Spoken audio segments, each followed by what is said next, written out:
Hapo mwanzo, kabla Mungu hajaumba dunia na mbingu na vyote vilivyomo, aliishi na malaika zake huko mbinguni. Je, unamjua Shetani? Shetani alikuwa ni malaika mmoja kati ya malaika wa Mungu, malaika ambaye Mungu alimpenda na kumpa utukufu mkubwa huko mbinguni. Zama hizo aliitwa Lucifer, akiwa na utukufu mkubwa. Sikiliza.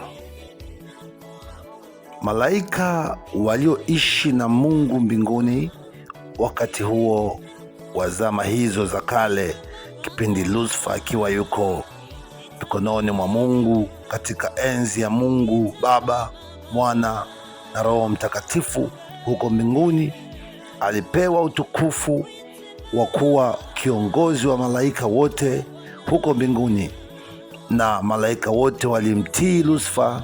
Malaika wote walisimama wakimsikiliza Lucifer, na alikuwa akiongoza watu namna gani ya kwenda mbele za Mungu, mfalme wa mbingu na nchi, kutoa heshima, kuimba, kusifu na kuabudu. Hiyo ndiyo iliyokuwa kazi ya Lucifer huko mbinguni. Unajua nini kilitokea? Kaa nami pamoja, sikiliza historia hii ambayo itakufanya upate kumjua Shetani hasa ni nani na nini alichokifanya huko mbinguni.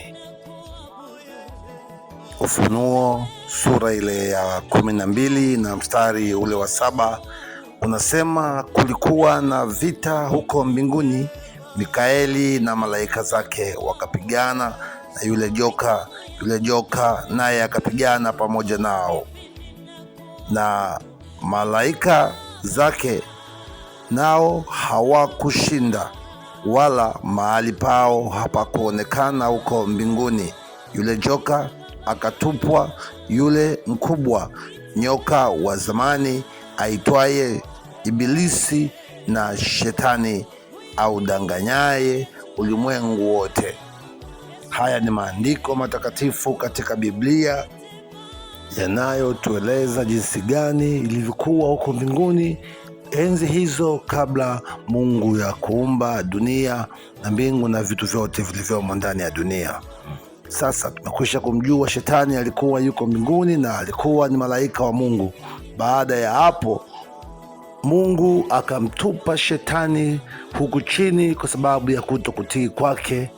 Nafasi ya Shetani ambaye alikuwa anaitwa Lucifer ikachukuliwa na Mikael, akawa ni mkuu wa malaika wote mbinguni. Shetani akatupwa hapa chini duniani, na ndipo alipokuja kukutana na wanadamu.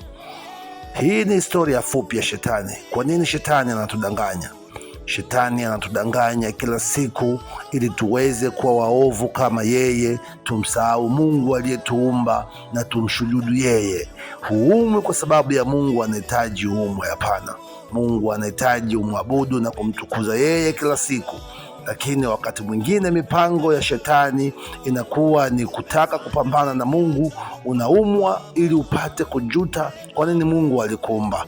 Unakosa pesa ili upate kujuta kwa nini Mungu alikuumba. Unakosa maisha kuwa mazuri, ni kwa sababu ya kwamba upate kujuta kwa nini Mungu alikuumba. Sikiliza nikwambie, wako watu wengi ambao wameanza maisha kwa hali ya chini na Mungu akaja kuwainua. Jambo kubwa na siri kubwa katika maisha ni kumwomba Mungu katika roho na kweli, kumwomba Roho Mtakatifu akusaidie upate kusimama katika kazi unazozifanya, katika yale ambayo unayoyahangaikia kila siku kwa ajili ya familia au kwa ajili ya maisha yako. Mungu ni roho, maandiko yanasema, nao wamwabudu yeye imewapasa kumwabudu katika roho na kweli. Hivyo ongeza imani yako, simama katika misingi